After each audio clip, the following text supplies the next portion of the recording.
The real estate market has already seen affordability drop significantly in the last 2 years. And now that we are starting to see the market correct and prices come down, we are starting to also see interest rates go up higher than we have seen in the last 15 years. So although we have seen our buyer demand slow, our list price reductions rise, and our days on market increase, the thing that has affected our real estate market the most is the rise in interest rates. We saw the reality of this when back in August, our interest rates dipped just below 5%. When that happened, we saw a big spike in the amount of accepted contracts that we saw in our market. Then, as interest rates rose back up again, those accepted contract numbers went down significantly. The reality when we talk about affordability is that even when prices come down, interest rates rise, it makes your mortgage payment go up. Let's take a look at this chart so you can see what I mean. So again, here in the Phoenix market, our annual median sales price is $460,000. If you take a look at what the mortgage would have been when our interest rates were at 3%, putting 10% down, this would make your payment a little more than $2,500 per month. Now, I did a poll with you guys, and I wanted to know how much you think prices will come down. I also asked, how high do you think interest rates will go? So you all said that you think prices are going to come down by 25%. And you all said that you think interest rates will go to 8%. So those are the numbers that we're going to use for this next example.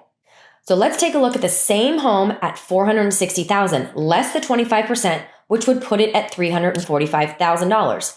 At an 8% interest rate, still putting 10% down, and that would make the monthly mortgage payment $2,880, more than $300 more per month just because of the interest rate, even though the prices come down.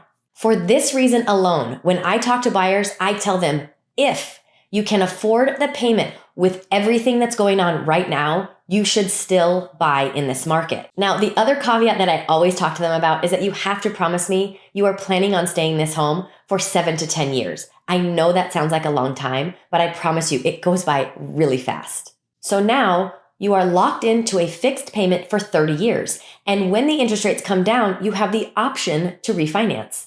Now, I know the argument about this one is that if you don't put a lot of money down, if the market does shift, you might not be able to refinance. And if the market shifts drastically, that could be right. But from everything that we're seeing right now, worst case scenario from what the local analysts are seeing is that we could just erase our appreciation from December of 2021 to December of 2022. Now, I have talked about how our local Phoenix market has seen our home price appreciation decline. And right now, month over month, from our peak, which was May, to now, we are seeing a 7.7% home price appreciation decline. However, you have to look at the number of iBuyers that are in our market. You've got to take those out of that whole number because those iBuyers have a much higher home price appreciation decline than just regular sellers. Now, when it comes to our inventory, we here in the Phoenix market have finally just hit over 20,000 active listings on the market, which we've not seen since 2017. However, this is still considered historically low. And this low inventory is something that you hear about all across the US. There are not enough homes for sale for our population. In fact, at the beginning of this year, we were 4 to 6 million homes short for our population. And I can tell you that even though our inventory has risen, buyers are still having a hard time finding a home to buy. Many of the homes on the market are needing work, or they are not in a great location, meaning that they back a road or maybe have no privacy at all. What's important to note is that in the Phoenix market, there are multiple other submarkets or cities that react differently to the current environment. And it's the same in every other big city. So it's really important for you to know where you're looking and how that submarket is reacting to the current environment. Because in the Phoenix market right now, we still have a few cities that are considered hot. Now, I know whenever we start talking about this, people want to compare us now to 2008, but there are some very big different contributing factors to these two markets. In 2008, the predatory lending was out of control, not to mention the absolute oversupply of homes. Not only that were currently on the market, but that the builders were putting into the market. They were overbuilding for our population by a lot. Back in 2008, nationally, we had a 12 and a half month supply of inventory. Currently, we have about 3 months supply of inventory. And again, I know what I said about the current number of active listings on the market at finally getting that 20,000 number. But again, in the 2006, 2007, 2008 market, we had 57,000 active homes on the market. That is a big difference from then to now. And again, we keep hearing about the builders, and everyone wants to point the finger at them, saying that they're doing the same thing over again, that they're overbuilding. When in reality, when you go to these locations and you see all of this construction going on, most of those homes are already sold. Now, yes, there are some cancellations, but it is not every builder and it is not every home. So many of those homes that are under construction currently will be delivered to a family that has been waiting for it. And those homes that have been canceled on, or maybe that they started as a spec, they are putting extreme incentives on them, maybe even reducing their price just to get them sold. And unlike 2008, many of the builders now have significantly reduced the number of permits that they have pulled so that they are slowing their building down significantly. So it's really those areas that are seeing a lot of new construction that are going to have the most pain when it comes to this specific situation, but it is not the entire valley.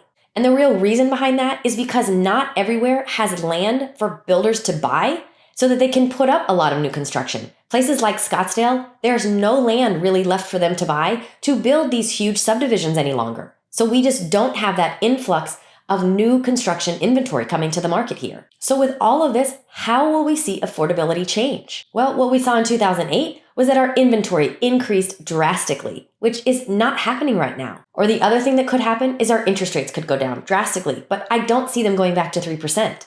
So why do I think that our inventory is not going to go up drastically? Well, for those homeowners that bought 1 to 2 years ago or refinanced within the last few years, getting them a very significantly low interest rate, I don't see them putting their house on the market. Those that are going to sell are going to be the ones that have to sell, not that just want to sell. So they will maybe put their home on the market. If they don't get their price, they'll take it back off and they will stay.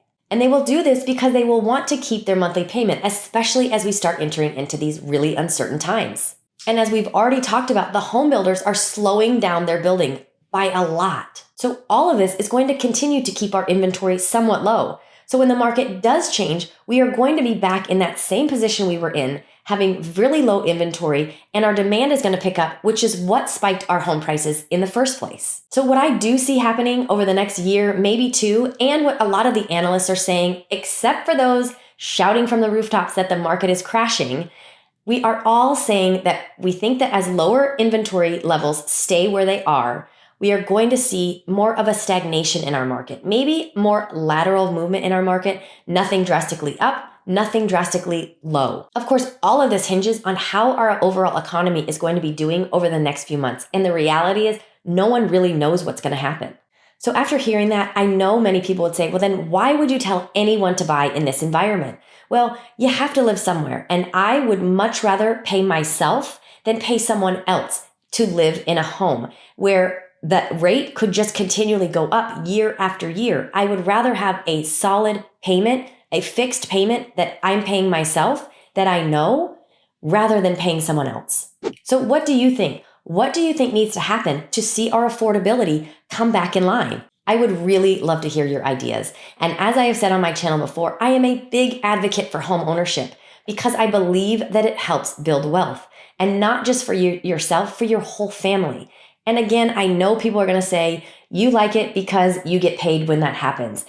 And that's really not the case. I get really excited when a first-time home buyer buys their home. I get really excited when that first-time home buyer then moves up, all because they bought that first home and they have the ability and the leverage now to move into a bigger house as their family grows, as their life changes.